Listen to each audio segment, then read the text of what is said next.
Bonjour ou bonsoir, bien-aimés, selon l'heure à laquelle vous écoutez ce podcast. Je suis Estelle Njeke, pasteur de l'Église Jésus-Christ, roi des nations.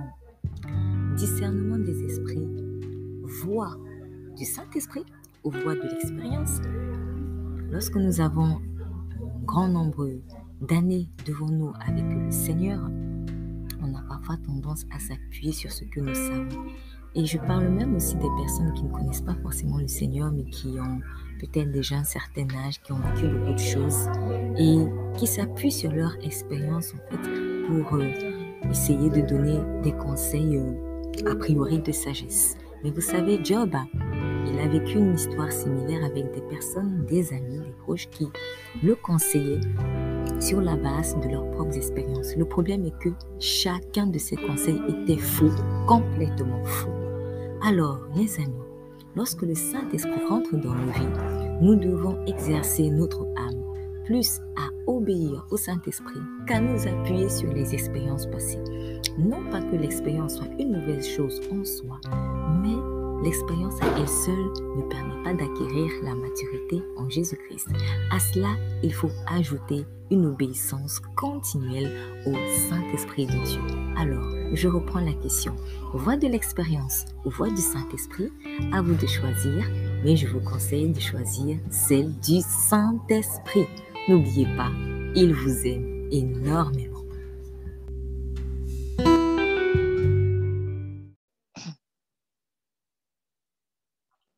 Très bien.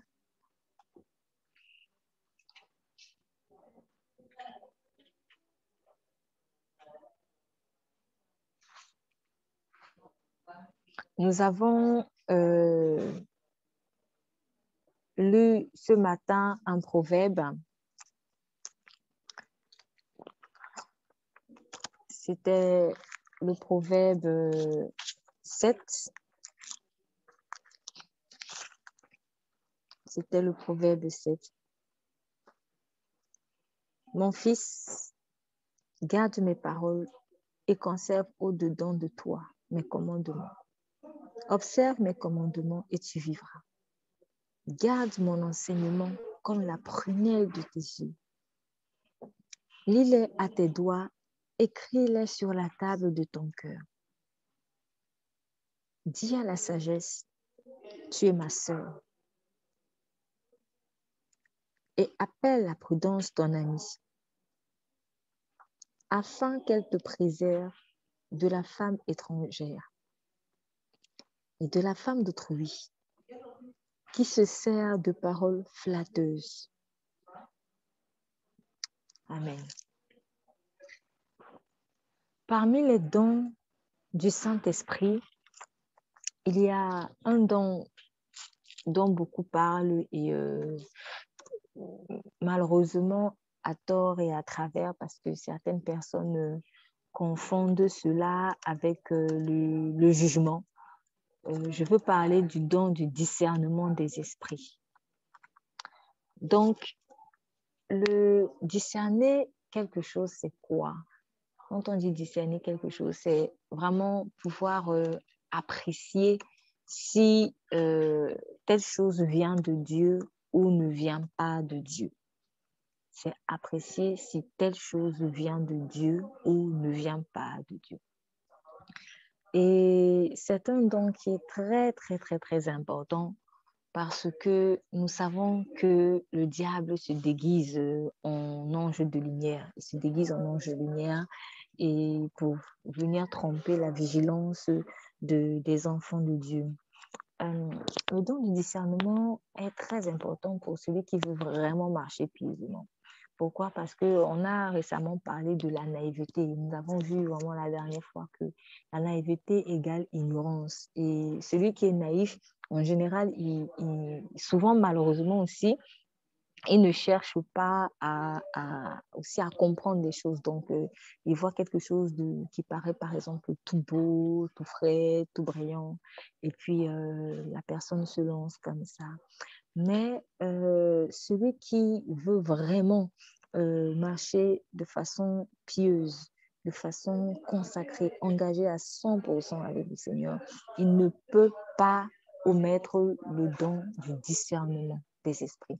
C'est quelque chose qu'il faut demander à Dieu parce que lui-même, il a dit aspirer aux dons les meilleurs. C'est dans le livre de 1 Corinthiens, chapitre 13. On va jeter un coup d'œil dessus. 1 Corinthiens, chapitre 13. Précisément, nous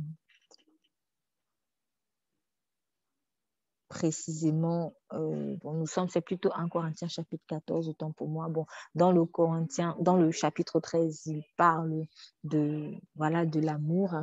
Et dans la suite, juste dans la suite de ce message, au chapitre 14, étudiez, vous, à la charité, désirez aussi avec ardeur les dons spirituels. Bon, après, il précise, mais surtout celui de prophétiser. Mais il insiste ici sur la prophétie en disant, demandez surtout la prophétie, mais aspirez aux dons spirituels. C'est très important, les dons spirituels. Dans une communauté en Christ, on ne manifeste pas les dons spirituels. C'est très, très dangereux, je vous assure.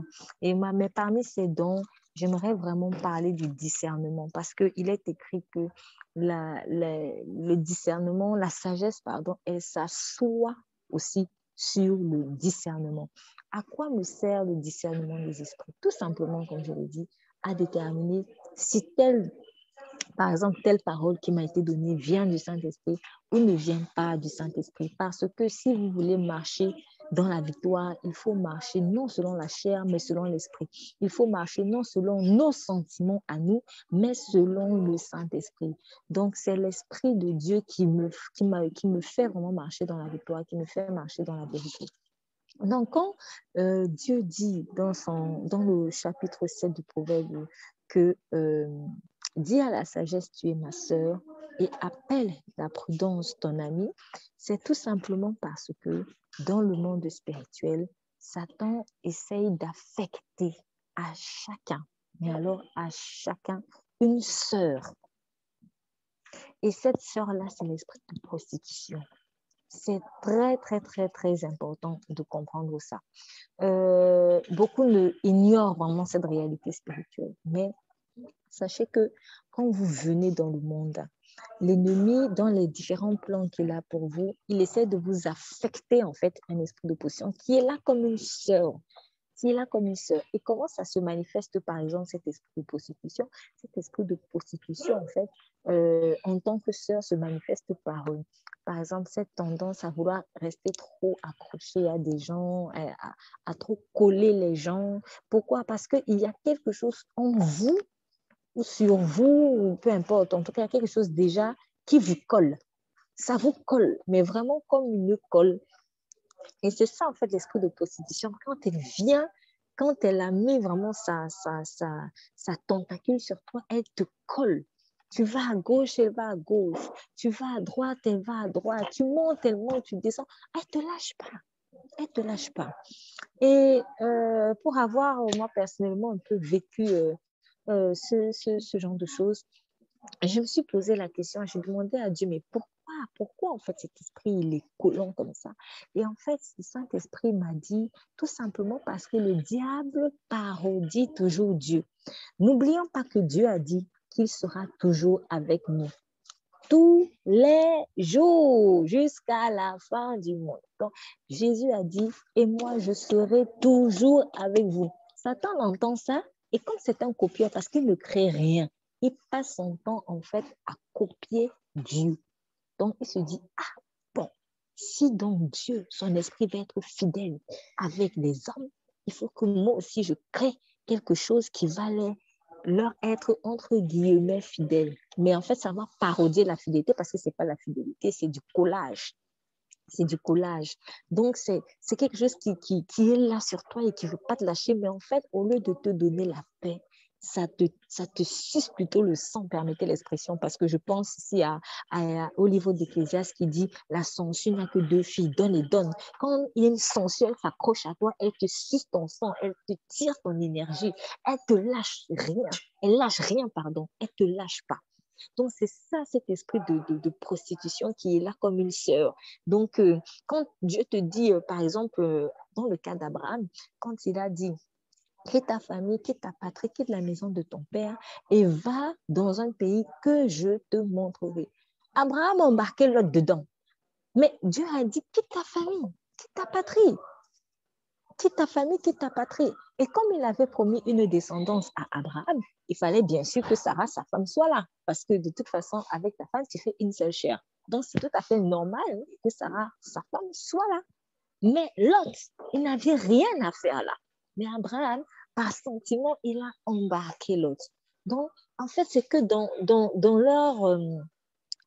leur famille ou dans leur mentalité, il y avait vraiment, c'est un peu cet esprit de prostitution qui te colle. Non, il faut toujours que je sois avec, c'est mon frère, c'est mon frère, c'est mon frère, c'est mon frère. Mais toi, tu crois en fait que tu marches par amour.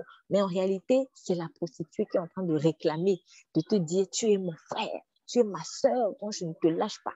Et elle va plus loin, elle te dira ce qui est à toi et à moi. C'est pour cela que quand tu vis en fait sous le joug de cette prostitution sœur, tu ne pourras même pas jouir de tes biens. Tu ne pourras pas jouir de tes biens, en fait. Pourquoi? Parce que tu seras toujours obligé de les partager avec le diable. Tu joueras peut-être pas que c'est le diable parce que l'esprit de prostitution ne va pas t'apparaître en mode prostituée. Hein. Elle va rentrer dans des personnes qui te sont peut-être plus ou moins proches. Je dis plus ou moins proches parce que ça peut être des personnes qui à la base n'étaient pas proches et qui deviennent proches avec toi. Comme ça peut être des gens avec qui tu as toujours évolué et à un moment donné, au lieu que ce soit le saint amour de Dieu qui évolue, c'est plutôt la prostitution. Donc, vraiment, quand il dit à la sagesse, tu es ma sœur, c'est que le Seigneur est en train de donner une puissance il est en train d'envoyer une puissance de sainteté, il est en train de te donner une parole que tu vas confesser pour détruire tout joug, en fait, permettez-moi le mot de collage. Donc, parce que la parole, c'est l'épée. Quand tu déclares la vérité de la parole, le mensonge est obligé de fuir. Donc, quand tu dis sagesse, tu es ma sœur, sagesse, tu es ma sœur, tu obliges l'esprit de prostitution à fuir. Ce qui veut dire que toute personne, en fait, qui sont animées d'un esprit de prostitution et qui essayent de te coller à la peau, ils vont fuir. Pourquoi? Parce que la sagesse a pris sa place de sœur dans ta vie. C'est une question de place. Que chaque chose soit à sa place, que chacun soit à sa place. La nature a horreur du vide. Donc, si tu laisses ton terrain vide, le diable va l'occuper. Mais si tu occupes ton terrain, le diable ne pourra plus occuper ce terrain. Si tu laisses le terrain que Dieu t'a donné à Dieu, le diable ne pourra plus occuper. C'est pour cela qu'il faut donc confesser constamment, sagesse, tu es ma sœur. Parce que si tu ne dis pas la sagesse, tu es ma sœur, tu auras une autre sœur qu'on appelle la folie. Car c'est elle qui pervertit la sagesse. La preuve. Dans la suite du chapitre, du chapitre 7 du Proverbe, on dit, comme je regardais par la fenêtre de ma maison à travers les trilles, je remarquais parmi les insensés et je considérais parmi les jeunes gens un jeune homme dépourvu de sens qui passait par la rue au coin où se tenait une de ses femmes et qui suivait le chemin de sa maison sur le soir à la fin du jour, lorsque la nuit devenait noire et obscure. Et voici une femme vint au-devant de lui, parée en prostituée et pleine de ruses. Là, on fait directement le parallèle avec l'esprit de prostitution. En fait. La nature a horreur du vide. Il faut confesser la parole. Sagesse, tu es ma sœur. Je ne veux pas de prostituée comme ma sœur. Parce qu'il y aura toujours un esprit de prostitution que le diable essaiera de t'affecter. Pour que tu marches constamment avec ça. Parfois, tu te rendras compte, parfois, tu ne t'en rendras pas compte. Parfois, tu t'en rendras compte, parfois, tu ne t'en rendras pas compte. Non, c'est très, très important d'appeler toujours la sagesse en tant que sa sœur. La sœur, normalement, ou un frère, c'est quelqu'un qui ne te lâche pas dans les problèmes. C'est quelqu'un qui est fidèle avec toi. C'est quelqu'un sur qui tu peux toujours compter. C'est quelqu'un à qui tu peux te confier. C'est quelqu'un limite à qui tu livres ta vie. C'est quelqu'un qui va toujours te soutenir. C'est quelqu'un qui va toujours te conseiller. C'est quelqu'un qui va toujours t'aider à évoluer, en fait. C'est quelqu'un qui va te propulser dans ta destinée. C'est ça un vrai frère. C'est ça une vraie sœur. C'est pour cela aussi que quand tu te sens trahi par cette personne, tu vas dire, ah, mais je te considérais comme ma sœur. Pourquoi? Parce que des frères et des sœurs ne se trahissent pas. Mais sache que si tu laisses la prostituée être ta sœur, tu vas être trahi. Tu vas avoir mal. Elle va piller tes biens. Elle va te voler, en fait, ta relation avec Dieu. Et Comment est-ce que la prostituée peut faire ça, même si elle t'appelle ta sœur? Parce que cette prostituée-là, elle a d'autres frères et sœurs. L'ennemi de mon ami, l'ennemi de mon ami est mon ennemi. Voilà. L'ami de mon ami est mon ami. Donc, si la prostitution ou la prostituée, elle a déjà une sœur ou un frère qui lui-même est prostitué et qu'elle essaye de faire alliance avec toi, tu vas faire alliance avec son frère qui est prostitué là ou sa sœur qui est prostituée. C'est pour cela que avec la sagesse, tu es en sécurité parce que la sagesse, c'est Dieu lui-même. La sagesse, c'est Dieu lui-même. Donc, quand tu fais de la sagesse ta sœur, tu seras toujours en sécurité que tu ne vas jamais t'égarer. Parce que la sagesse, c'est la sœur de Dieu, c'est la sœur de Jésus, c'est la sœur du Saint-Esprit. Voilà, c'est toujours le Père, le Fils et le Saint-Esprit. C'est toujours dans cette belle trinité-là. Donc, il n'y a pas de place à la saleté, il n'y a pas de place à la folie, il n'y a pas de place à ce qui est étranger à la sainteté de Dieu. Donc, attention à qui tu appelles ta sœur. Attention à qui tu appelles ton ami. Et j'en reviens donc sur le deuxième pan. Appelle la prudence ton ami. Appelle la prudence ton ami. Non, un ami, c'est comme un frère. Donc, par exemple, dans vos relations, vous avez souvent eu des personnes avec qui vous avez été très proches, vous n'êtes pas forcément parentés, mais vous êtes tellement proches, on croit que vous êtes des frères et des sœurs, parce que c'est ton ami, c'est ton meilleur ami, c'est ta meilleure amie, bon, quelque chose comme ça. Et le Seigneur dit, appelle la prudence ton ami. L'inverse de la prudence, c'est quoi? C'est la naïveté. Quand quelqu'un n'est pas prudent, ah non, non, je m'en vais. Il ne demande même pas à Dieu. Il réfléchit selon son instinct. Il fonctionne selon son instinct, en fait. Donc, si tu n'appelles pas la prudence ton ami, ça va être la folie qui va être ton ami. Ça va être la naïveté qui va être ton ami. Or, naïf signifie ignorant. Or, il est écrit, mon peuple périt faute de connaissance. Donc, mon peuple périt par ignorance. Avant même le péché, là, c'est même pas d'abord le péché, c'est l'ignorance. Pourquoi? Parce que l'ignorance va enfanter le péché. Et le péché, lui, il enfonce la mort. C'est ça. Or, la prudence, c'est vaut mieux prévenir que guérir. Donc, je ne suis pas sûre que ce soit la bonne voie. Mais pour éviter de tomber dans l'erreur, je préfère rester tranquille. Je préfère d'abord peut-être demander à Dieu. Ça paraît bien, ça paraît cool ce qu'on m'a dit. Ça paraît bien ce projet, ça paraît bien cette direction. Et par mesure de prudence, on va quand même demander au Saint-Esprit. Même si ça paraît évident que c'est cool, je vais quand même demander au Saint-Esprit. Et là, quand je demande au Saint-Esprit, le Saint-Esprit, s'il me confirme que c'est bon, là, je vais en paix. Mais si le Saint-Esprit dit non, même si ça me paraît un peu bizarre, vaut mieux écouter la voix du Saint-Esprit que après prendre des directions dans lesquelles je vais, qui risquent d'être finalement des points de non-retour. Pourquoi je dis que qui risquent finalement d'être des points de non-retour? Puisque dans le chapitre 7, verset 26, on te dit car elle en a fait tomber, on parle de la prostituée, la femme étrangère, elle en a fait tomber plusieurs, blessés à mort, et grand est le nombre de ceux qu'elle a tués. Sa maison est le chemin du sépulcre et descend aux demeures de la mort. Donc, tu risques de ne pas revenir. Tu risques de ne pas revenir. Mais il y a une seule tactique. Il faut déclarer la parole. Ça, c'est quelque chose que j'ai personnellement appris.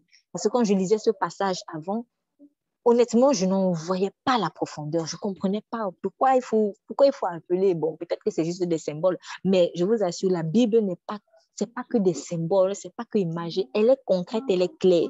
Appelle la sagesse, ton ami. C'est-à-dire, quand tu es dans tes temps de prière, il faut déclarer sagesse. Je t'appelle ma soeur, c'est toi qui es ma soeur. Tu déclares la parole. Tu déclares la parole, utilise l'épée de la parole. Surtout quand tu es dans des décisions où tu sais pas, tu es devant des décisions à prendre et tu sais pas trop quelle est la direction. Quand tu sais pas trop quelle est la direction, confesse la parole de Dieu. J'appelle la sagesse, je déclare que je marche sur la sagesse, je déclare que je ne marche pas sur la folie, je déclare que je marche sur la prudence. Quand tu vas déclarer la parole, les circonstances vont s'aligner à la vérité en fait, de telle sorte que il y a des choses, si peut-être c'était des pièges, ils vont être brisés. Et tu vas juste te rendre compte. Tu vas juste te rendre compte que, peut-être le projet qu'on était venu te proposer, c'était du pipeau. Ça va tomber tout seul, sous l'effet de la parole que tu as déclarée. C'est comme ça. Parce qu'on n'a pas la science infuse. On prophétise partiellement. Nous ne sommes que des êtres humains. Donc, même étant enfant de Dieu, on peut bien souvent se tromper, surtout si on a encore vraiment des blessures d'âme, des choses que Dieu doit restaurer. Donc, à un moment donné, quand on ne sait vraiment pas où prendre, où mettre la tête, quand on ne sait pas quelle direction prendre, il faut prendre le temps d'appeler la sagesse sa sœur. Sagesse, tu es ma sœur, je déclare que tu es ma sœur et en tant que ma sœur, tu ne m'abandonneras pas. En tant que ma sœur, nous marchons ensemble. Oui, c'est en train de parler à Jésus comme ça parce que Jésus est en réalité la sagesse personnifiée. Et en parlant de cela, j'avais vraiment à l'esprit de lire le psaume 12. On va lire le psaume 12. Nous n'oublions pas, nous sommes toujours dans une dynamique du discernement des esprits.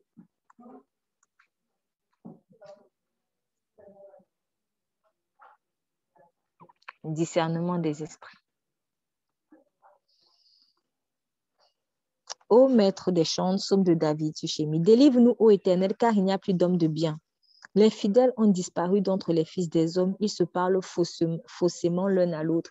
Ils parlent avec des lèvres flatteuses, avec un cœur double. L'Éternel veut retrancher toutes les lèvres flatteuses et la langue qui parle avec orgueil.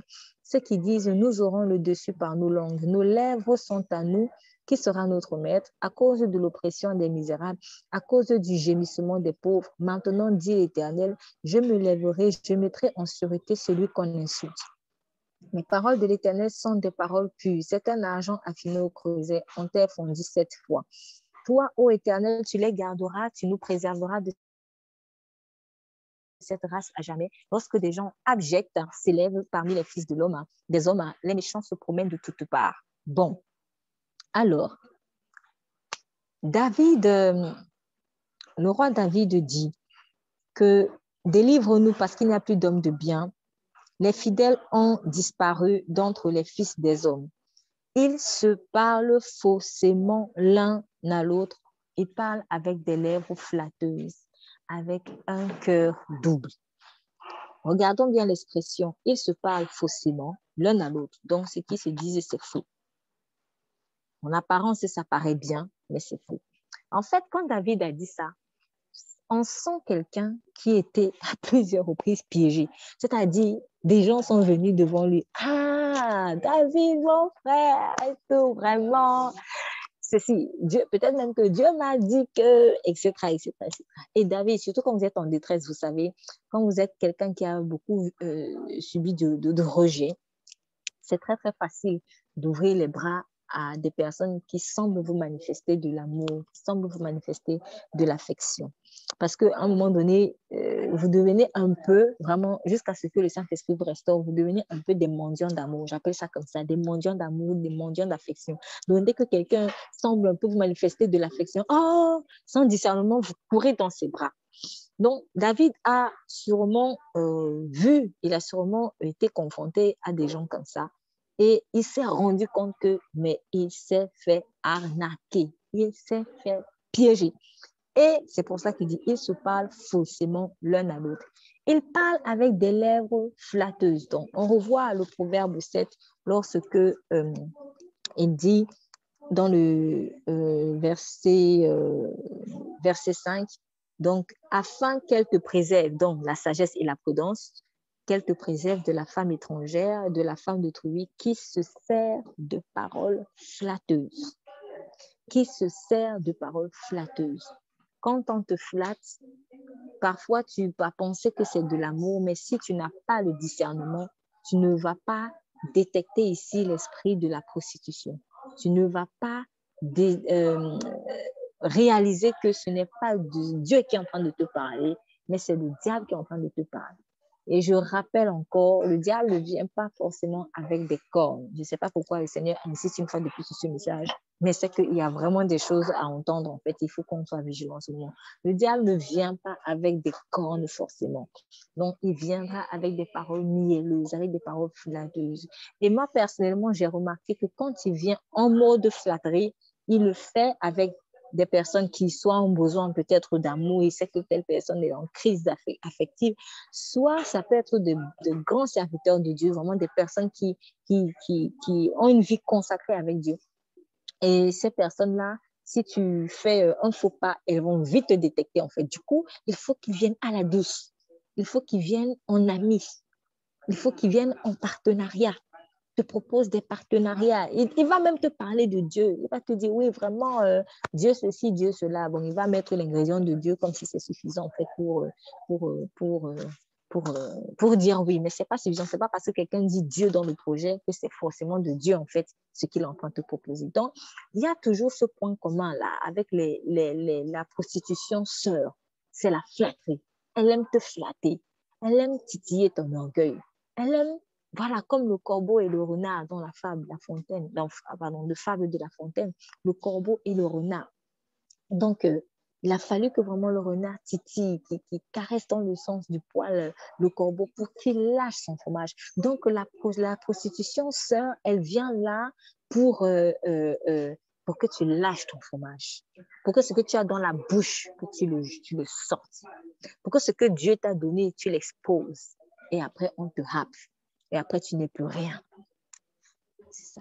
Donc, l'un des modes opératoires de la femme étrangère, de l'esprit de prostitution qui peut agir tant chez les hommes que chez les femmes. Hein, parce que beaucoup pensent que quand on parle de femmes étrangères, c'est que des femmes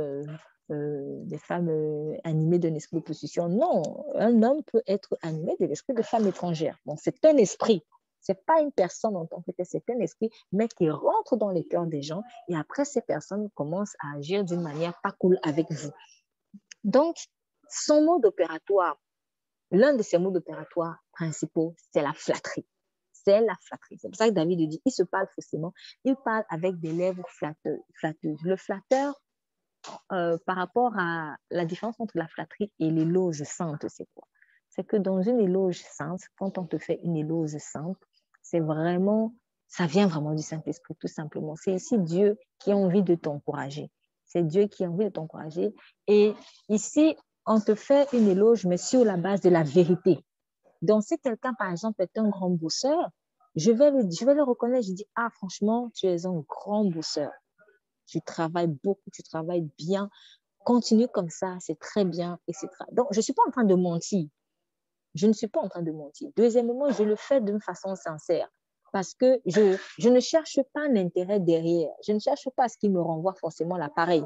Donc, quand je remarque que quelqu'un fait quelque chose de bien ou est bien, je lui dis, mais sans arrière-pensée. Je ne suis pas en train de calculer quelque chose. Et c'est comme ça que Dieu réfléchit parce que son amour ne cherche pas son intérêt. Donc, quand je fais une éloge à quelqu'un, il ne faut pas que je sois en train de chercher un intérêt particulier. Je suis en train de le flatter parce qu'après, je sais que 2 jours plus tard, je vais lui demander l'argent. Non. Ou alors, je vais lui demander une faveur ou même je vais lui demander de prier pour moi. Même ça aussi, hein. Même ça aussi.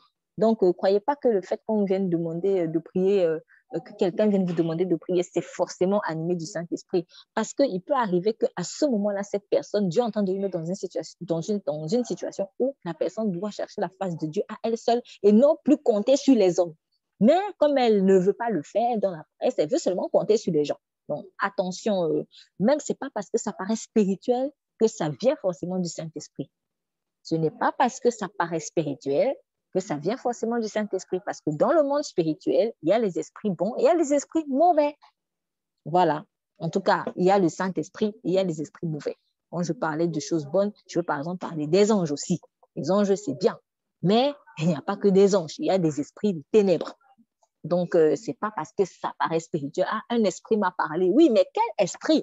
Il y a des gens qui disent ça. Souvent, on se retrouve en train de dire, ah, mais un esprit m'a dit que... Mais c'est quel esprit? Ce n'est pas parce qu'un esprit t'a dit que moi, je vais gober. C'est quel esprit qui t'a parlé? Moi, c'est ce qui est intéressant, en fait. Et c'est ce qui doit être intéressant pour nous.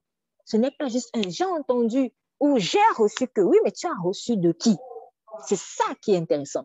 Et c'est là où agit le discernement. Le discernement, lui va te dire, tu as reçu de qui?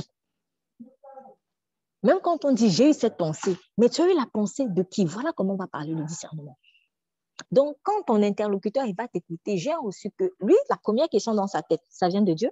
C'est tout. Si ça vient de Dieu, je ne réfléchis pas. Si ça ne vient pas de Dieu, Donc, même si la personne va dire, oui, j'ai reçu que quand je priais, vraiment, j'ai eu une vision. Oui, mais tu as eu la vision de qui? Voilà comment l'esprit de discernement fonctionne. C'est très important, je vous assure. Même dans les prières, l'ennemi peut venir te donner des visions, juste pour brouiller les pistes. Juste pour brouiller les pistes. Dans les prières, tu peux recevoir des choses, mais ça ne vient pas forcément de Dieu. Parfois, c'est juste pour t'embrouiller, pour te distraire ou pour pervertir ton don de prophétie afin que tu ailles détruire les gens ou que tu te détruises toi-même. Donc, c'est très, très important d'avoir le discernement. Le discernement, c'est très important, c'est dans les conseils. Donc, quand je donne un conseil ou quand je reçois en fait un conseil, quand je donne un conseil, je dois m'assurer que ce que je dis vient vraiment de Dieu. Et la manière dont je dis, elle vient aussi vraiment de Dieu. Donc, quand je reçois un conseil, je dois m'assurer, moi, à mon niveau, que le conseil que j'ai reçu vient vraiment du Saint-Esprit. Et cela ne dépend pas de l'expérience. Ça, c'est vraiment une grande leçon encore de l'heure dans mon cas. Vraiment, ça ne dépend pas de l'expérience. Ce n'est pas une question de nombre d'années. Le discernement des esprits, il va agir comment? Quand quelqu'un qui a de longues années, par exemple, avec le Seigneur va venir te parler au nom de son expérience, lorsque tu n'as pas le discernement, tu vas dire, ah, c'est lui, c'est quand même elle, c'est quand même tel, même si c'est un pasteur, c'est quand même tel pasteur. Il faut respecter les pasteurs, hein. Il faut beaucoup respecter les pasteurs. Mais il peut aussi arriver que même le pasteur se trompe. Ça peut vraiment arriver. Donc, il ne faut pas juste écouter pour écouter. Il ne faut pas écouter juste en regardant à la personne, mais il faut écouter en regardant à l'esprit qui anime la personne. En temps normal, un bon pasteur doit être constamment animé du Saint-Esprit. Mais ça peut arriver que, parce que nous sommes des hommes faillibles, que le pasteur puisse avoir un moment de faiblesse. Ça peut arriver. Donc, il ne faut pas lui lancer la pierre dessus parce qu'on est des êtres humains. Mais il y a aussi des cas où ça peut même être carrément un faux pasteur. Ça peut être un faux prophète. Donc, il y a deux cas. Il y a le cas où vraiment c'est un bon pasteur, mais il a eu peut-être un moment de faiblesse. Ça, c'est une chose. On est tous faillibles. Ça ne veut pas dire que c'est un faux pasteur.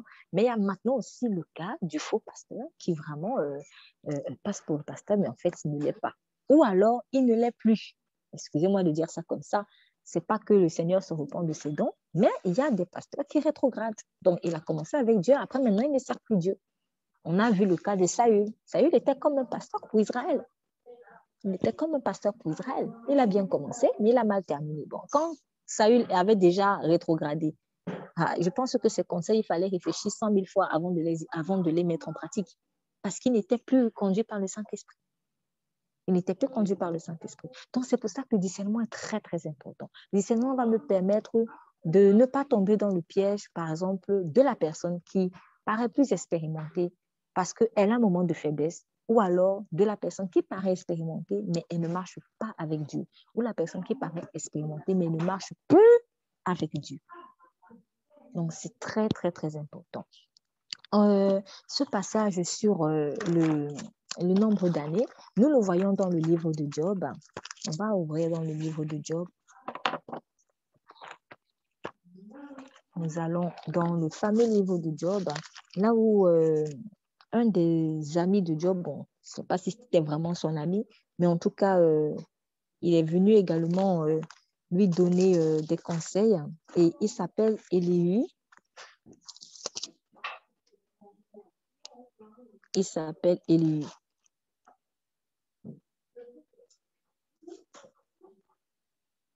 Nous sommes dans le livre de Job au chapitre 32.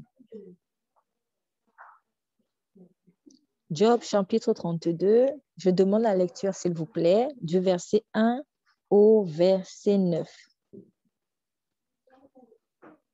Du verset 1 au verset 9. Vous pouvez lire? Oui, merci. Ces trois hommes cessèrent de répondre à Job parce qu'il se considérait comme juste. Alors Élihu, fils de Barakil, originaire de Buz et membre du clan de Ram, se mit en colère. Il se mit en colère contre Job parce qu'il se prétendait juste devant Dieu. Et il se mit en colère contre ses trois amis parce qu'ils ne trouvaient rien à répondre et condamner ainsi Dieu. Comme ils étaient plus âgés que lui, Élie avait attendu jusqu'à ce moment pour parler à Job. Lorsqu'il vit que les trois hommes n'avaient plus rien à dire, il se mit en colère. Élie, fils de Barakil, originaire de Luz, prit la parole et dit : « Je suis jeune et vous êtes des vieillards. Voilà pourquoi j'ai été intimidé. Et j'avais peur de vous exprimer mon opinion.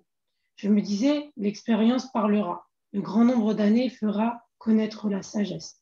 Mais en réalité, dans l'homme, c'est l'esprit, le souffle du Tout-Puissant qui donne la capacité de comprendre. Ce n'est pas le grand nombre d'années qui procure la sagesse, ce n'est pas la vieillesse qui permet de discerner ce qui est juste. » Amen.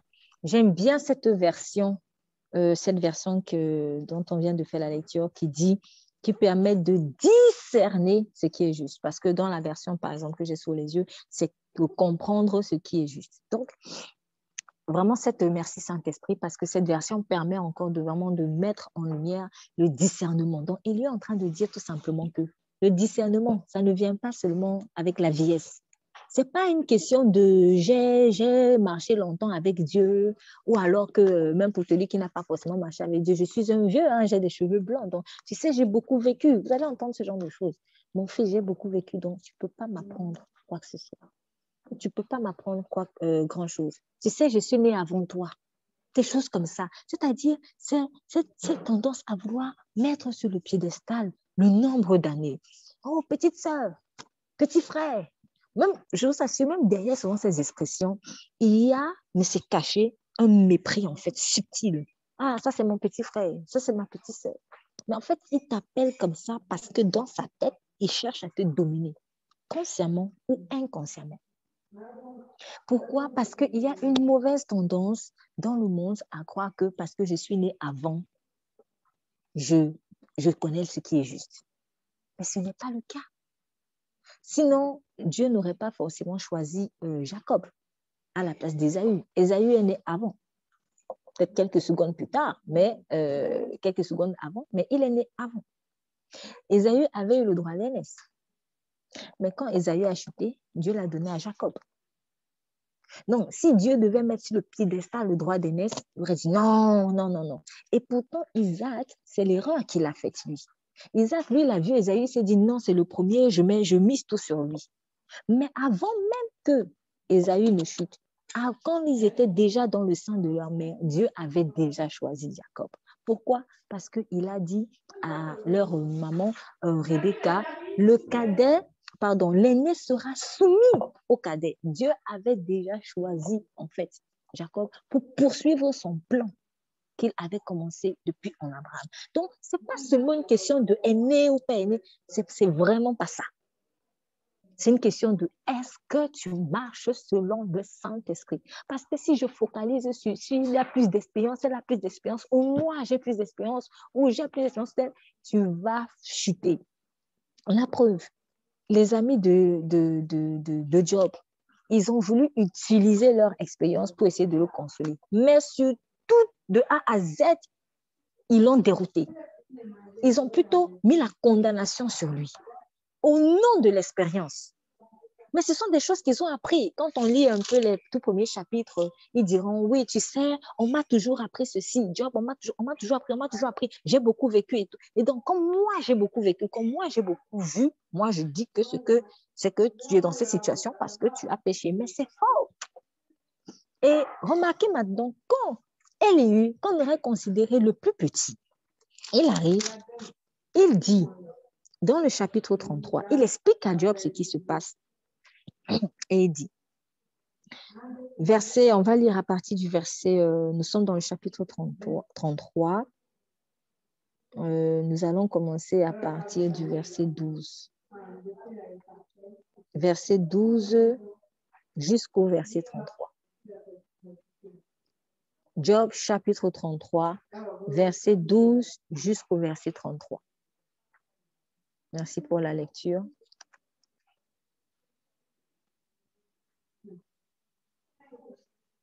Job, chapitre 33, verset 12 à verset 33. Est-ce que quelqu'un veut bien faire la lecture, s'il vous plaît? Je vais lire.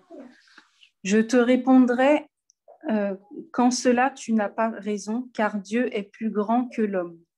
Veux-tu donc disputer avec lui parce qu'il ne rend aucun compte de ses actes?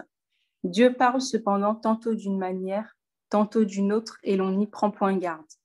Il parle par des songes, par des visions nocturnes, quand les hommes sont livrés à un profond sommeil, quand ils sont endormis sur leur couche, alors il leur donne des avertissements et met le sceau à ses instructions, afin de détourner l'homme du mal et de le préserver de l'orgueil, afin de garantir son âme de la fosse et sa vie des coups du glaive. Par la douleur aussi, l'homme est repris sur sa couche quand une lutte continue vient agiter ses os. Alors il prend en dégoût le pain, même les aliments les plus exquis. Sa chair se consume et disparaît. Ses os qu'on ne voyait pas sont mis à nu. Son âme s'approche de la fosse et sa vie des messagers de la mort. Mais s'il se trouve pour lui un ange intercesseur, un d'entre les 1000 qui annonce à l'homme la voie qu'il doit suivre, Dieu a compassion de lui et dit à l'ange, « Délivre-le afin qu'il ne descende pas dans la fosse. J'ai trouvé une rançon. » Et sa chair a plus de fraîcheur qu'au premier âge. Il revient au jour de sa jeunesse. Il adresse à Dieu sa prière et Dieu lui est propice, lui laisse voir sa face avec joie et lui rend son innocence. Il chante devant les hommes et dit « J'ai péché, j'ai violé la justice et je n'ai pas été puni comme je le méritais. Dieu a délivré mon âme pour qu'elle n'entrât pas dans la fosse et ma vie s'épanouit à la lumière. » Voilà tout ce que Dieu fait deux fois, trois fois avec l'homme pour ramener son âme de la fosse, pour l'éclairer de la lumière des vivants. Sois attentif, Job, écoute-moi, tais-toi et je parlerai. Si tu as quelque chose à dire, réponds-moi. Parle, car je voudrais te donner raison. Si tu n'as rien à dire, écoute-moi, tais-toi et je t'enseignerai la sagesse. Amen. En fait, Élihu, quand vous lisez bien le passage, vous vous rendrez compte qu'Élihu est en train d'expliciter le plan de rédemption à Job. Élihu est en train d'exposer le plan de rédemption en Jésus-Christ. Observez bien. Il dit, Dieu parle cependant une fois ou deux fois, mais on n'y prend pas garde. On songe par des visions nocturnes quand le sommeil tombe sur les humains pendant qu'ils dorment sur leur couche. Donc, il est en train de dire ici que quelque part, en fait, Job, Dieu t'avait parlé. Dieu t'a parlé pour t'expliquer ce qui se passe. Mais tu n'as pas discerné. Pourquoi je dis que Job n'a pas discerné? Parce que lorsque nous allons dans Job chapitre 7, Job chapitre 7, Job chapitre 7, versets 13 à 14. Job chapitre 7, versets 13 à 14. Lecture très rapidement, s'il vous plaît. Job, parce que j'aimerais que vraiment chacun voit de soi-même. Job chapitre 7, versets 13 à 14. Juste les deux versets. Moi, Oui. Job chapitre 7, versets 13 et 14. Quand je me dis, mon divan me soulagera, mon lit calmera mes douleurs, tu m'effraies de rêves, passailles de vision. Amen. Est-ce qu'on peut reprendre? Est-ce qu'on peut reprendre plus distinctement, s'il vous plaît, parce qu'on n'a pas bien entendu. Quand je me dis, mon divan me soulagera, mon lit calmera mes douleurs, tu m'effraies par des rêves, tu m'assailles de visions. Amen. Merci. Donc, ça signifie que quoi? Job est en train de dire à Dieu, parce que dans le chapitre 7, il se plaint en fait de sa misère. Et Job dit, mais quand je me dis, ah, mon lit va me consoler, donc en gros, je souffre tellement parce qu'il avait des ulcères, il était époumonté, il s'est dit, bon, quand je vais dormir, ça va un peu m'apaiser. Et quand même je quand même je m'endors, je me dis, je vais être soulagée, mais même sur mon lit, tu me terrifies par des rêves. Dans d'autres versions, c'est tu me terrifies par des songes. Tu m'épouvantes par des visions. Donc pour lui, Dieu est en train de l'épouvanter. Dieu est en train de lui faire du mal dans les rêves. Mais en fait, Dieu est en train de lui parler pour lui révéler ce qui se passait en réalité. Sûrement, Dieu est en train de dire à Job, Job, c'est pas moi. C'est Satan, c'est pas moi. Dieu est en train de dire à Job, pour qu'est-ce qui s'est passé? Parce qu'il révèle les choses cachées. Le Seigneur n'a aucune raison de te laisser dans la confusion, mais il te révélera ce qui se complote contre toi. Mais si quand il te donne des rêves, toi, tu es encore en train de lui lancer la pierre, tu es en train de dire, ah, tu m'épouvantes, c'est quoi ce rêve bizarre? Mais tu ne discernes pas. En fait, Job ne discernait pas. Quand Dieu lui parlait, il croyait que c'était le diable. Quand c'est le diable qui faisait les choses, il lui disait que c'était Dieu. C'était le diable qui était en train de frapper Job. C'était le diable qui était en train de lancer toutes ces choses. Mais lui, il pensait que c'était Dieu. On est encore toujours dans Job. Job, il va beaucoup nous enseigner aujourd'hui, finalement. Dans Job chapitre 1, Job chapitre 1, au moment où Satan donc, se met donc à mettre ses menaces et exécutions, certes, cela était sous la permission de Dieu, mais c'est Satan qui frappait. Donc, nous sommes dans Job au chapitre 1er.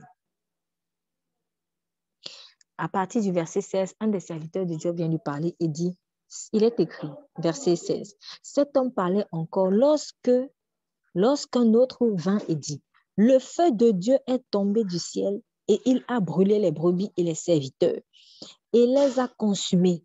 Et je me suis échappé, moi seul, pour te l'annoncer. Donc, à ce moment-là, Satan était en train d'envoyer la foudre, il détruisait les enfants de Job, il envoyait des guerres contre Job pour qu'on pille tout son bétail. Et parmi les affres de l'ennemi, il y a eu le feu. Donc, mais remarquez comment le serviteur de Job lui vient annoncer les choses. Il dit, le feu de Dieu est tombé du ciel. Le feu de Dieu est tombé du ciel. Et il a brûlé les brebis et les serviteurs. En gros, Dieu a tué tes serviteurs. Dieu a brûlé par le feu tes serviteurs. Mais était-ce Dieu qui avait envoyé le feu? Non! C'était Satan. Mais lui, il a dit c'est Dieu. Problème de discernement. Problème de discernement. Mais ça c'est souvent le diable qui vient te susciter comme ça. Il vient faire quelque chose, après il te dit, c'est Dieu qui te punit. C'est Dieu qui te frappe. C'est pas Dieu. Quel est l'intérêt pour Dieu d'aller tuer les serviteurs de Job? C'est pas parce que Dieu permet des choses qu'il est d'accord. C'est pas parce que Dieu permet souvent des choses qu'il est d'accord. Il est écrit, lorsque tu es tenté, ne dis pas que c'est Dieu qui te tente, car lui-même il ne peut être tenté par personne, par rien. En fait, tu es souvent tenté par tes propres convoitises. Ici, le diable frappait Job. Et Job, comme ses serviteurs, et peut-être sa femme aussi, je pense que sa femme, oui, puisqu'elle a dit, maudit Dieu et meurt. Maudit Dieu et meurt. Pourquoi maudit Dieu? Parce que c'est Dieu qui a envoyé le malheur là. Satan n'était pas obligé de faire ça. Dieu a dit, je te le laisse. Mais quand on dit, ok, fais comme tu veux, mais tu as aussi la possibilité de ne rien faire. Mais comme Satan, lui, il aime le mal, il va envoyer le feu. Et pourquoi? Justement parce que tu es très intègre avec le Seigneur. Le Seigneur ne peut pas frapper son serviteur alors que son serviteur est intègre. Donc, souvent, il y a des choses qui nous arrivent. Quand c'est Dieu, nous, on dit c'est le diable. Quand c'est le diable, nous, on dit c'est Dieu. Discernement. Il faut beaucoup prier pour avoir le discernement des esprits. Et du coup, Job aussi, quand Dieu lui envoie des songes pour lui parler, et Élie le lui dit. Il lui dit, Dieu parle tantôt, Dieu m'a dit tantôt. Pourquoi Élie lui disait ça? Parce que Élie parlait sous le Saint-Esprit. Élie a eu la révélation par le Saint-Esprit que Dieu parlait à Job dans les songes. Job, Dieu ne t'a-t-il pas dit, ne t'a-t-il pas par hasard, ne t'a-t-il pas dit quelque chose par hasard? Ouais, voilà. Alors que ces trois amis, j'ai failli dire ennemis parce que finalement vous vous comportez comme des ennemis, mais les trois autres amis de Job, ils ne parlaient pas selon le discernement. Donc, ils parlaient de l'expérience, l'expérience a dit, mais quand quelqu'un est dans la détresse, on n'a pas besoin de tes expériences pour les expériences. Dis-lui des paroles selon le Saint-Esprit. C'est ça qui va le libérer. Là où est l'Esprit du Seigneur, là est la liberté. On n'a pas dit que là où est l'expérience, là est la liberté. Là où est l'Esprit du Seigneur, là est la liberté. Et même si j'ai 100 ans d'expérience avec le Seigneur, il faut que, en fait, ce soit 100 ans de marche avec le Saint-Esprit jusqu'au bout. Les vierges folles, peut-être qu'à un moment donné, elles ont seulement compté sur l'expérience. Ah bon, j'ai l'expérience que quand Dieu dit qu'il va arriver, il va encore perdre du temps. Et un jour, cette expérience-là, elle va te faire chuter. Mais les vierges sages, jusqu'au bout, elles ont gardé la lampe du Saint-Esprit, la lumière. L'expérience ne va pas t'aider à être fidèle jusqu'au bout.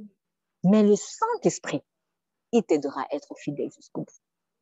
C'est un peu bizarre de dire ça comme ça parce que nous venons d'un monde où on a tellement fait des éloges de l'expérience. Non pas que l'expérience soit une chose mauvaise en soi, mais en fait, tout ce que je fais sans le Saint-Esprit, c'est mort, c'est zéro.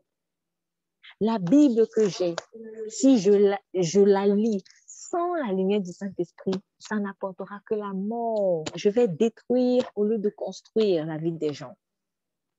Donc, ce n'est pas que l'expérience est mauvaise en soi, mais à un moment donné, on commence à mettre de côté le Saint-Esprit sur la base de notre expérience. Ah bon, comme l'année dernière, j'avais eu tel problème, Dieu m'a demandé de faire comme ci. Et cette année-ci, le même problème survient, sûrement je vais encore faire la même chose. Non! Non, non, non, non, non, non, ça ne se passe pas comme ça. Même si les critères, les circonstances paraissent similaires, il faut toujours que je consulte le Saint-Esprit pour savoir si effectivement, si je dois fonctionner de la même manière ou alors je dois peut-être changer de tactique. Il est écrit, Nicodème, c'est Jésus qui a dit à Nicodème, nous allons ouvrir dans le livre de Jean, Jean chapitre 3. Nous allons ouvrir dans le livre de Jean chapitre 3.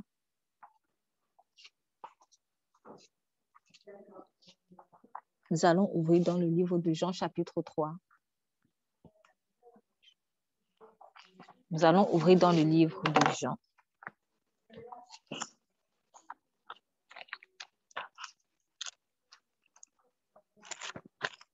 Jean chapitre 3.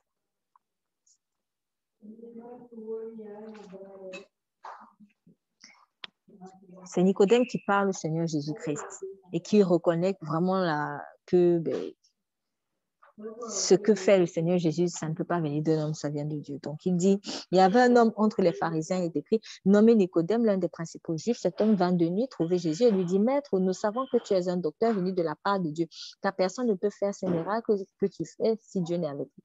Jésus lui répondit, en vérité, je te dis que si un homme ne naît de nouveau, il ne peut voir le royaume de Dieu. Nicodème lui dit, comment un homme peut-il naître quand il est vieux? Peut-il rentrer dans le sein de sa mère et naître une seconde fois? Jésus répondit, en vérité, je te dis que si un homme ne naît d'eau et d'esprit, il ne peut entrer dans le royaume de Dieu. Ce qui est né de la chair est chair, ce qui est né de l'esprit est esprit. Ne t'étonne point de ce que je t'ai dit, il faut que vous naissiez de nouveau. Le vent souffle où il veut et tu en entends le bruit, mais tu ne sais ni d'où il vient, ni où il va. Il en est de même de tout homme qui est né de l'esprit. Nicodème lui dit, comment ces choses peuvent-elles se faire? Jésus lui répondit, tu es le docteur d'Israël et tu ne sais pas ces choses? Tu es le docteur d'Israël. Un docteur, c'est quelqu'un qui a fait des recherches. Un docteur, c'est quelqu'un qui a de l'expérience. Et Nicodème, ce n'était pas un jeune. Ce n'était pas un petit jeune. Et Jésus dit, tu es docteur et tu ne sais pas. Mais en fait, Jésus est en train d'exposer la nudité de Nicodème. C'est une façon de lui dire aussi, Nicodème, tu vois, ton expérience là, elle ne te permet même pas de saisir les choses de l'esprit. Ce n'est pas ton expérience qui va te sauver. Il faut que tu naisses de nouveau. Il faut que tu naisses de nouveau. Donc, il dit, le vent souffle où il veut et tu en entends le bruit, mais tu ne sais d'où il vient ni où il va. Il en est de même de tout homme qui est né de l'esprit. En fait, quelqu'un qui est né de l'esprit, il est comme un vent.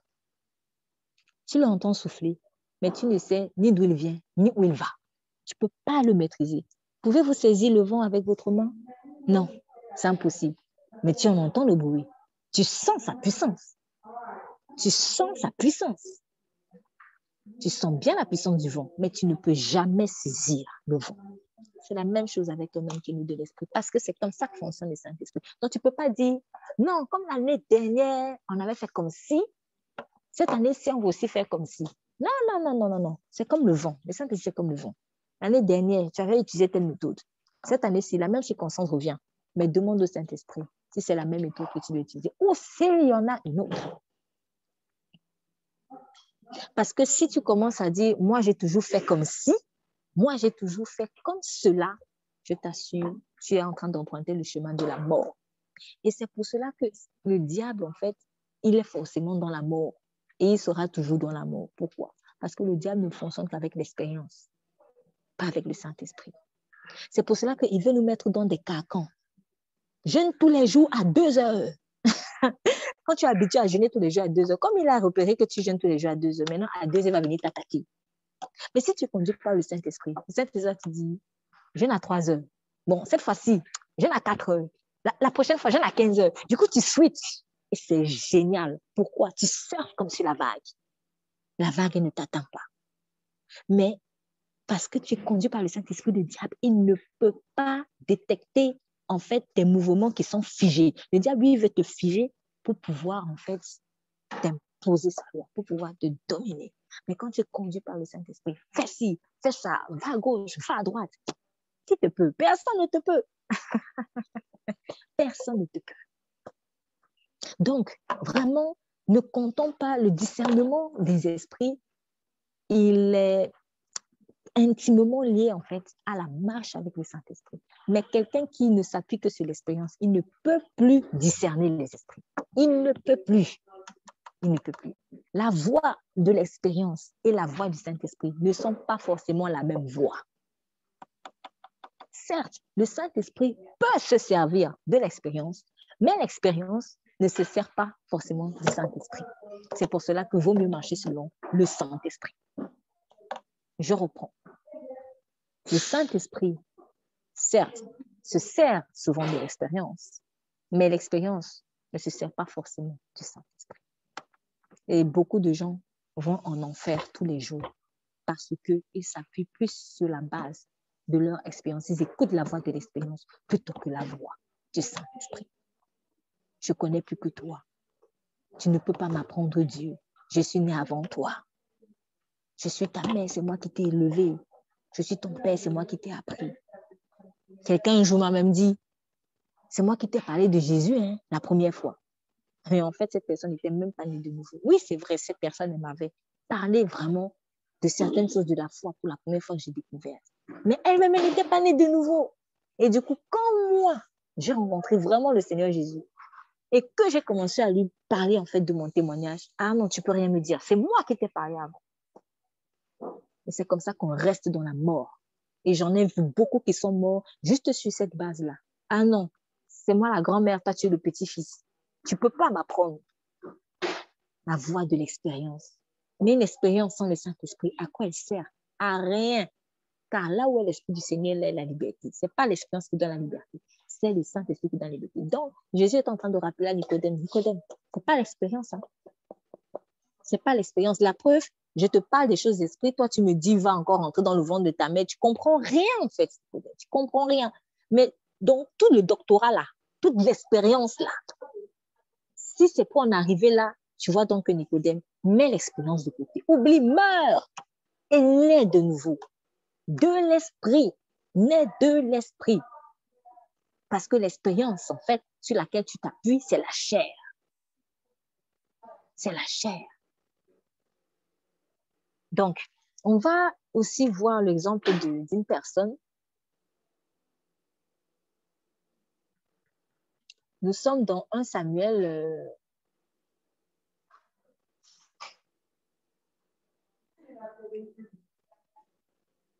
Nous sommes dans le livre de 1 Samuel.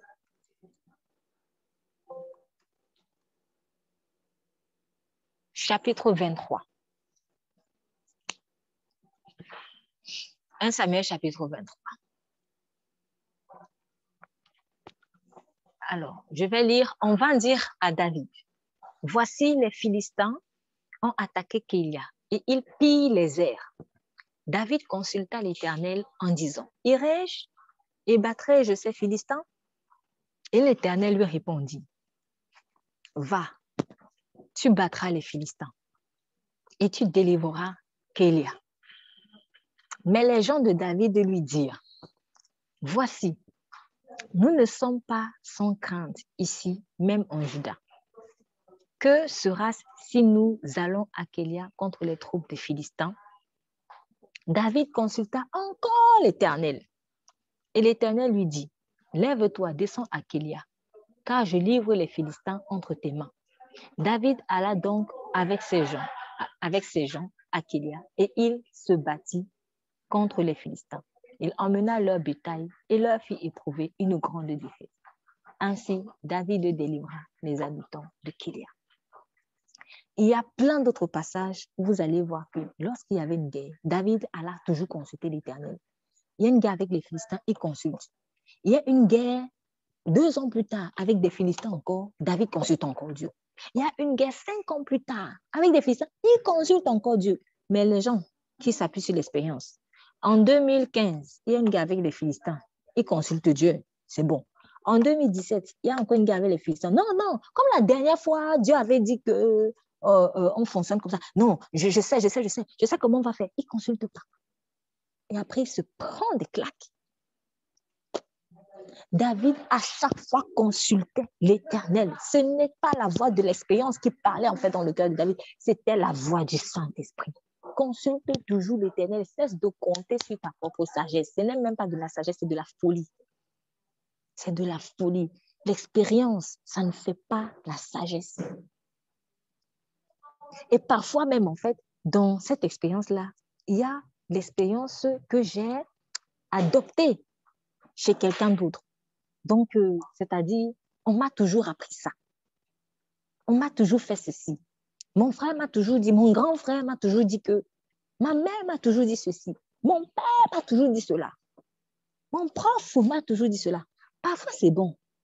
Mais je vous assure, quand le Seigneur est en train de mettre des plans qui vont démonter ce que ton proche t'a dit, ton père t'a dit, ta mère t'a dit, bref, que les gens qui ont de l'expérience, c'est-à-dire quand ça commence à changer, tu es déphasé.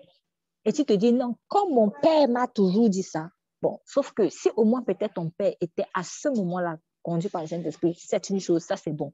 C'est aussi pour ça que dans d'autres passages, j'ai dit qu'il ne faut pas déplacer la borne des pères. Donc, Isaac n'avait pas à déplacer la borne d'Abraham. Et Jacob n'avait pas à déplacer la borne d'Isaac, parce que là, c'était une alliance divine qui était en train de continuer. Donc, attention aussi à ne pas tomber dans cet autre extrême. Quand vraiment les pères ont posé une fondation divine, va simplement dans la continuité. Le plus important, c'est le Saint-Esprit. Est-ce que l'expérience du Père, là, ça vient du Saint-Esprit forcément? Si oui, allez, continue, ne cherche pas à réfléchir pas. Mais si ça ne vient pas du Saint-Esprit, fais attention. Donc, ce qui doit te rassurer, c'est est-ce que ce qui m'était enseigné, est-ce que ce qui m'était appris vient du Saint-Esprit? C'est ça. Donc, David n'a pas voulu copier les stratégies de guerre de Dieu d'avant, parce que Dieu change de stratégie. Dieu change de stratégie. On va voir l'exemple de personnes qui ont manqué de discernement, justement, et qui ont voulu aussi fonctionner selon l'expérience. Nous sommes dans le livre, nous sommes dans Josué, livre de Josué.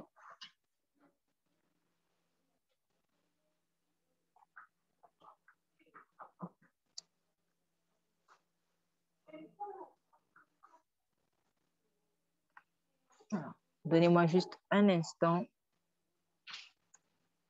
Nous sommes dans le livre de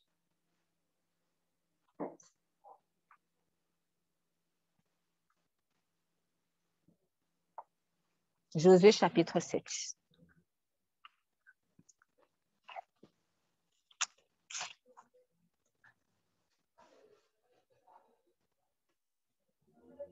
Nous sommes dans le livre de Josué chapitre 7.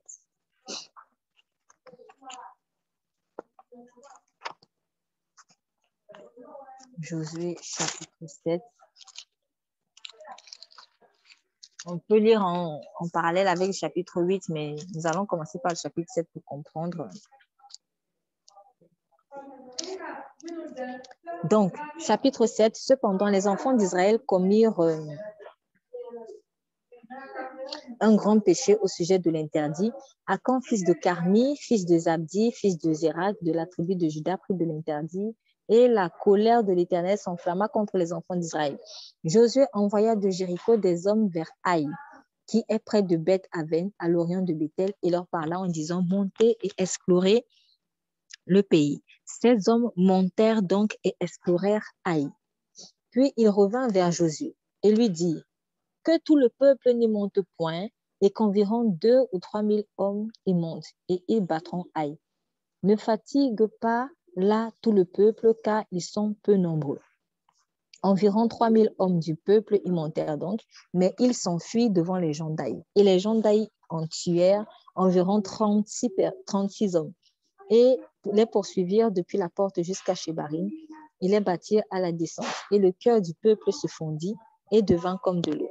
Et Josué déchira ses vêtements et tomba le visage contre terre devant l'arche de l'Éternel jusqu'au soir, lui et les anciens d'Israël.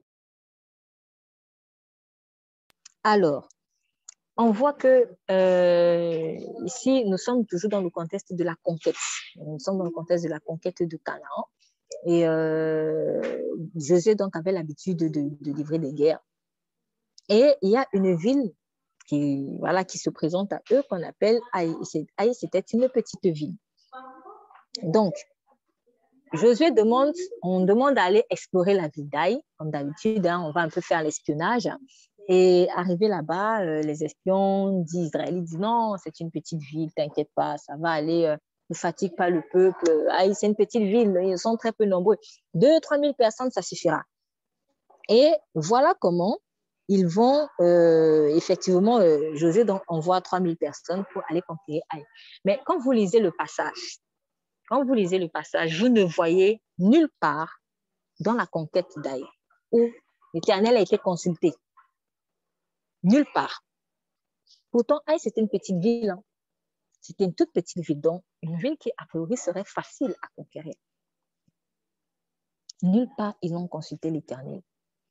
Quand vous lisez Josué à partir des chapitres 1er et autres, par exemple, on voit qu'il y a eu la conquête de Jéricho, ça a été puissant.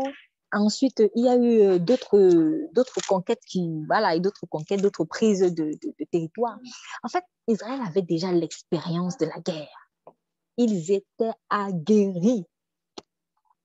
Ils savaient faire la guerre. Mais cette expérience-là, à un moment donné, est montée à la tête. Ils ont négligé le Saint-Esprit. Ils ont oublié qu'en fait, c'est le Saint-Esprit qui donne la victoire. C'est lui le boss. C'est lui qui te dit, va à droite. Ils se sont dit: non, on connaît déjà, on sait déjà bien se battre. Allons-y, feu! Ils sont partis. La petite ville d'Haï les a frappés. La petite ville d'Haï les a frappés. C'est pour dire quoi? Si tu comptes sur ton expérience uniquement sans le Saint-Esprit, même le plus petit démon des enfers ne fera de toi qu'une bouchée. Si tu comptes uniquement sur ton expérience sans le Saint-Esprit, le plus petit démon des enfers ne va faire de toi qu'une seule bouchée. Mais si tu comptes sur le Saint-Esprit, le plus grand démon de tous les enfers, Satan en personne, tu feras de lui qu'une seule bouchée. Donc, qui fait la victoire? C'est le Saint-Esprit. Et que le Saint-Esprit, c'est lui le général, c'est lui le chef, c'est lui la boussole, c'est lui la lumière, c'est lui la voix, c'est lui la victoire, le Saint-Esprit. Bénis l'Éternel de ce qui te donne l'expérience dans la guerre spirituelle, mais appuie toujours cette expérience dans la guerre spirituelle sur le Saint-Esprit. Tu retires le Saint-Esprit, ton expérience ne devient que de l'eau qui fond. Remarquez, on dit, et les gens d'Haï ont tué 36 hommes. Il les poursuivit depuis la porte jusqu'à Shebarim. Il les battit jusqu'à la descente. Et le cœur du peuple se fondit et devint comme de l'eau. Waouh! Des guerriers comme ça, leur cœur est devenu comme de l'eau. C'est pour ça que je dis, si tu vas seulement sur la base de l'expérience, sans le Saint-Esprit de Dieu, sans que le Saint-Esprit t'ait envoyé. Même le plus petit démon des enfers ne fera de toi qu'une seule bouchée. C'est une question de Saint-Esprit. C'est pour cela que je dis toujours, vous entendrez beaucoup de personnes vous parler de Jésus facilement, mais dès que vous ajoutez Saint-Esprit, il se braque. Pourquoi? Parce que Satan, c'est ce qui le dérange. Satan, c'est ce qui le dérange. Un Jésus sans le Saint-Esprit, ce n'est pas le vrai Jésus. Ce n'est pas le vrai Jésus. Le vrai Jésus, celui qui nous a sauvés de la mort, c'est le Saint-Esprit. C'est la même personne. Donc, beaucoup vont dire Jésus, Jésus, Jésus, croient en Jésus et tout ça. Mais sans le Saint-Esprit, ce Jésus-là, ce n'est pas Jésus. De toute façon, il y a beaucoup qui s'appellent Jésus. Hein? Il y a beaucoup de gens qui ont le nom de Jésus, en fait. C'est leur nom. Mais sans le Saint-Esprit, là, c'est mort. Tu vas dire Jésus, même les démons vont te frapper. On connaît l'histoire des 7 fils de Sheba. Quand ces derniers sont venus pour vouloir délivrer quelqu'un, nous te conjurons au nom de Jésus que Paul prêche. Oui, mais ils n'avaient pas le Saint-Esprit. Du coup, le démon les a frappés, les a mis tous nus. Il n'a fait d'eux qu'une seule bouchée. Donc, justement, ils se sont appuyés sur l'expérience, en fait, de quoi?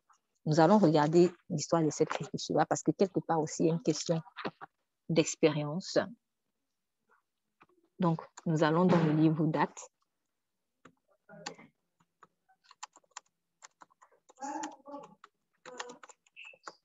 Nous allons dans le livre de Actes, chapitre 19.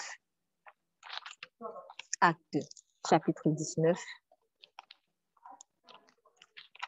Actes des apôtres. Actes des apôtres, chapitre 19.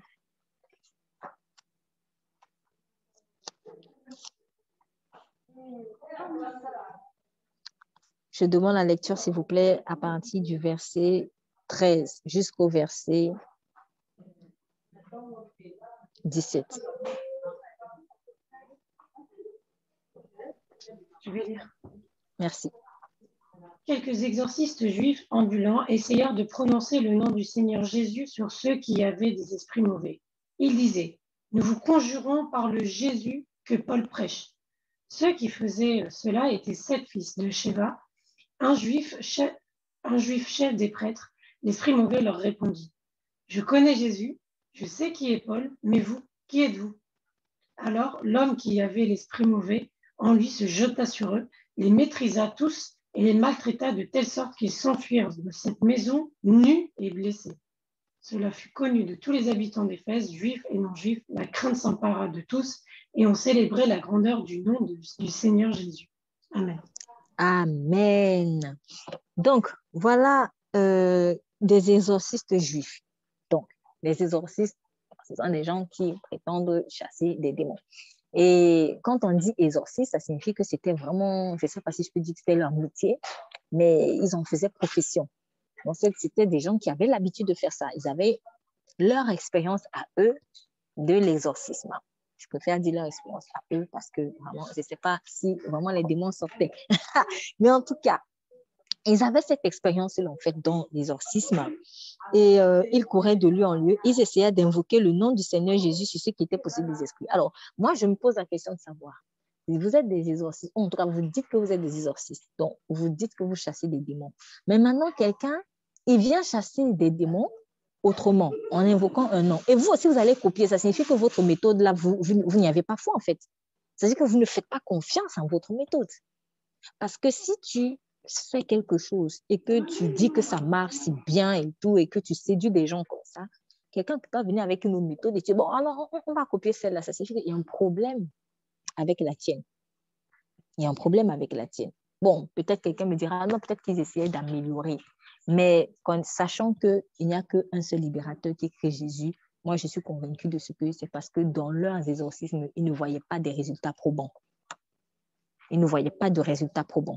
Donc, ils essayent d'invoquer le nom du Seigneur Jésus sur ceux qui étaient possédés des esprits malins en disant, nous vous conjurons par Jésus que Paul prêche. Alors, ils disent nous. Il y a, dans cette phrase-là, il y a beaucoup de choses qu'on peut comprendre. C'est l'abondance du cœur que la bouche parle.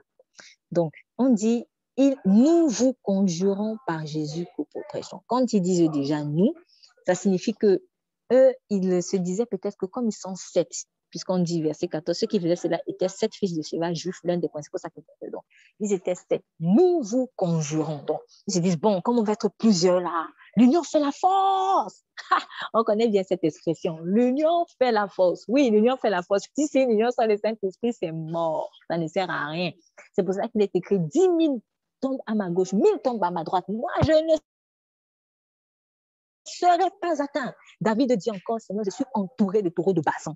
Des chiens m'environnent. Mais moi, je me confie en toi. Donc, je peux avoir 1 milliard d'ennemis. Mais avec le Saint-Esprit, je fais la majorité. Je fais la majorité. Mais dans le monde, dans l'expérience qu'on te donne, c'est que l'union fait la force. Oui, mais il y a union et union. Si c'est une union où Jésus n'est pas là, ça ne sert à rien. Mais eux, ils ont cru que, comme ils sont 7, peut-être qu'ils avaient aussi l'expérience même un peu de théologie, ouais, 7 qui signifie la plénitude, machin, etc. Ils font un peu de numérologie là. On est 7, c'est bon, on va y aller. Donc, ils ont compté sur des forces humaines. Premièrement, quoi? Leur grand nombre, 7. Quand on chasse un démon, je vous assure, tu n'as pas besoin d'être avec 1 milliard de personnes. Tu peux être tout seul. Tu le chasses, même si c'est une légion.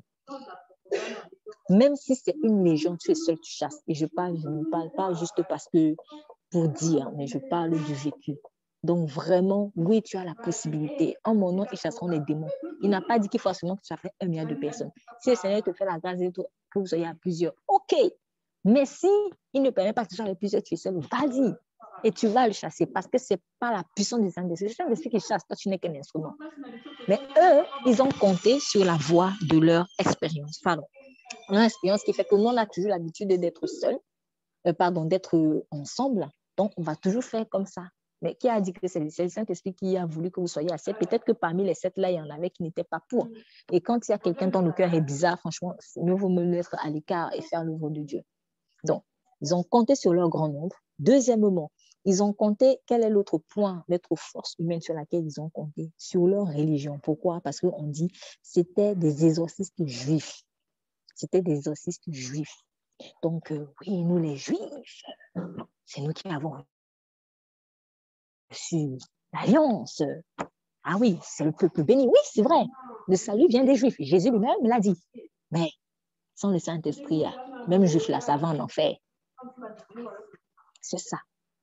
Donc, eux, ils se sont dit, parce que oui, on pourrait dire que les juifs, ils ont l'expérience des choses de Dieu. C'est par eux que Dieu a commencé à impacter le monde. Donc, je vais peut-être parler avec un juif Dieu, et ça m'est déjà arrivé, il me regarde de haut. Moi, je suis juif, en fait. Donc, tu me parles de Dieu, surtout en plus quand tu viens de donner un message de la part de Dieu. Toi, tu veux me parler de Dieu? Ah, moi, juif? J'ai l'expérience. J'ai l'expérience des choses de Dieu. C'est chez moi qui est Abraham, c'est chez moi qui a eu, encore que Abraham, on peut pas dire, Abraham n'était pas juif, en fait. Donc, mais les juifs descendent d'Abraham. Abraham n'était pas en tant que tel juif. Mais ça, ça fera peut-être l'objet d'un autre message. Donc, il est le père des juifs, mais en tout cas, le peuple juif, Abraham, lui, il est issu, en fait, Dieu en Chaldée, à la base. Donc, c'est après que Dieu a vraiment créé Israël. Donc, en fait, juif, ça vient de Israël. Donc, en fait, c'est parti surtout depuis Israël qui est Jacob. Voilà, donc le peuple juif a commencé à partir de là. Israël, quand Dieu a changé le nom de Jacob en Israël. Mais Abraham, ce n'était pas encore ça. Abraham, il vient d'Ur en Chaldée, donc qui est l'actuel Irak. Donc, c'est pour cela qu'en fait, Abraham n'est pas à la base vraiment juif, quoi. Donc, ça, c'est une parenthèse. Mais eux, ils comptaient sur leur religion juive. Nous, on connaît, nous, on a appris. Peut-être qu'ils ont fait des études, peut-être qu'ils ont fait des études de leur théologie à eux, la loi, tout ça. Donc, ils comptent dessus. Troisièmement, autre force humaine sur laquelle ils ont compté, qui pourrait constituer l'expérience, il y a le statut social de leur père, qui est un principal sacrificateur. Pas n'importe qui est un sacrificateur. C'était pas n'importe qui le sacrificateur, c'est quand même lui qui allait présenter les péchés, qui allait intercéder dans le sang des saints, les péchés de tout le peuple. Donc, et vraiment, c'était un honneur que d'être le principal sacrificateur. Donc, ils se sont dit, notre Père est le principal sacrificateur, notre Père connaît. Notre Père connaît. Donc, il y a l'expérience propre qui m'est propre, c'est laquelle moi, je peux faire l'erreur de m'appuyer. Mais il y a l'expérience aussi de mon Père. C'est pour ça que je dis, Mon père m'a toujours dit, mon père m'a toujours, oui, c'est bien, mais est-ce que là, ça vient du Saint-Esprit? C'est tout. Donc, eux, comme leur père était principal sacrificateur, ils se sont dit, c'est bon, le démon va avoir peur de ça. Le démon n'a pas peur de ça. Le démon n'a pas peur de ça. Donc, premièrement, grand nombre, ça n'a pas marché. Religion, ça n'a pas marché. Le statut social de papa, ça n'a pas marché. La grande connaissance de papa, ça n'a pas marché. Donc, leur force était simplement humaine, mais elle ne reposait en aucun cas sur le Saint-Esprit. Et l'esprit malin leur répondit, je connais Jésus. Vous voyez, l'esprit malin, il n'a pas peur de dire Jésus quand même.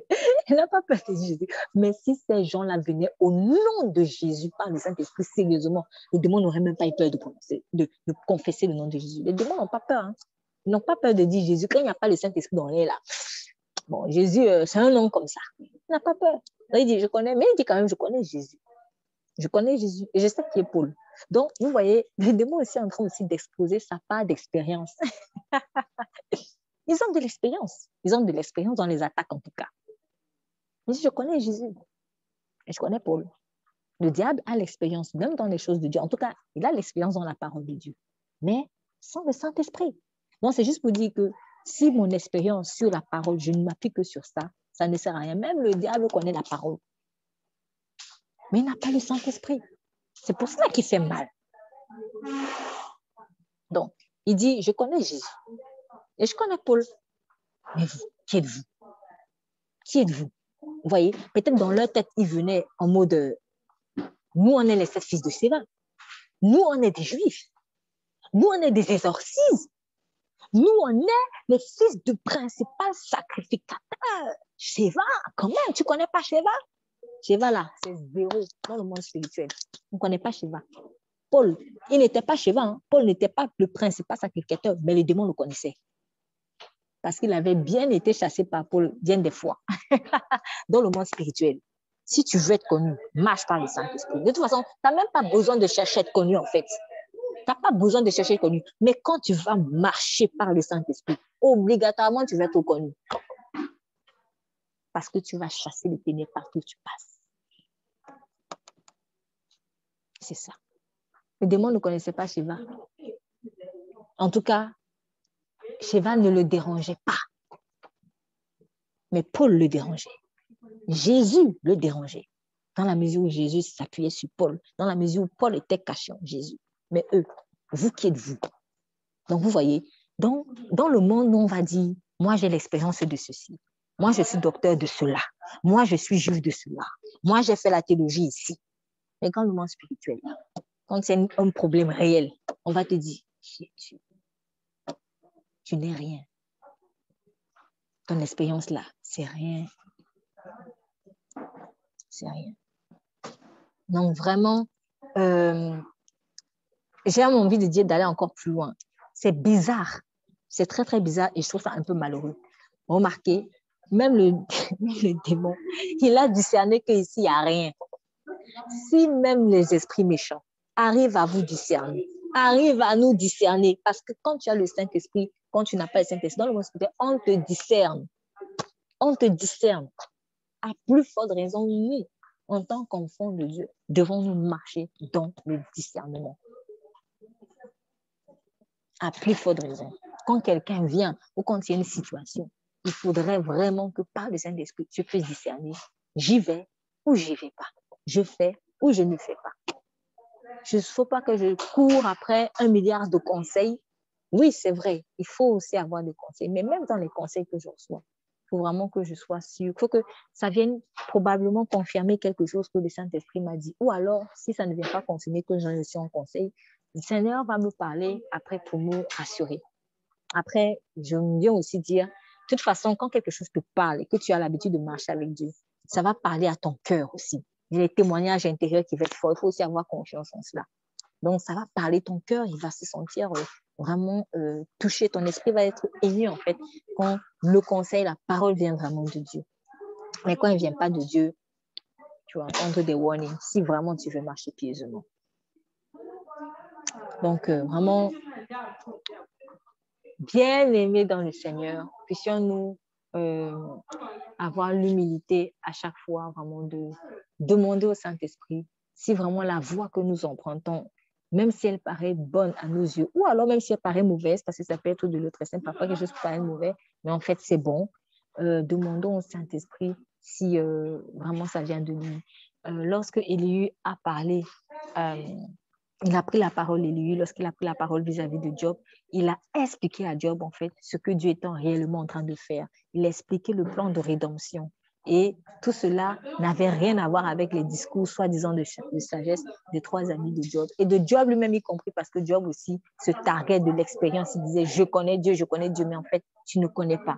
Et le petit Élie, juste parce qu'il marche avec le Saint-Esprit, en fait, il connaît beaucoup plus que toi. Donc, vraiment, ne méprisons pas aussi celui qui paraît plus petit, soit en âge, soit en expérience, parce que le Seigneur peut passer par n'importe qui pour nous bénir. Et de même, quand on a eu l'habitude d'avoir peut-être une façon de parler, quand Dieu nous a parlé d'une certaine manière, ne nous disons pas que, comme il m'a donné peut-être telle image, que ça a toujours été comme ça, que si c'est mauvais. Non, ça c'est la voix de l'expérience qui est en train de parler. Mais il faut rajouter cela au Saint-Esprit. Saint-Esprit, qu'est-ce que tu veux me dire par ça? Donc, si le Saint-Esprit dit oui, c'est encore ça, ok. Si le Saint-Esprit dit non, cette fois-ci, c'est autre chose, eh bien, écoute la voix du Saint-Esprit. Cela suppose aussi que nous devons travailler beaucoup l'écoute du merveilleux Saint-Esprit. Père, merci pour ta parole. Merci vraiment pour le don du discernement. Je te prie vraiment que tu l'accordes à ton peuple, tu l'accordes à chaque personne qui entend vraiment ce message et que humblement, nous puissions vraiment toujours prendre la peine de te consulter, prendre la peine de t'écouter afin de marcher selon la sagesse, selon la prudence. Oui, nous voulons appeler la sagesse notre sœur, nous voulons appeler la prudence notre amie.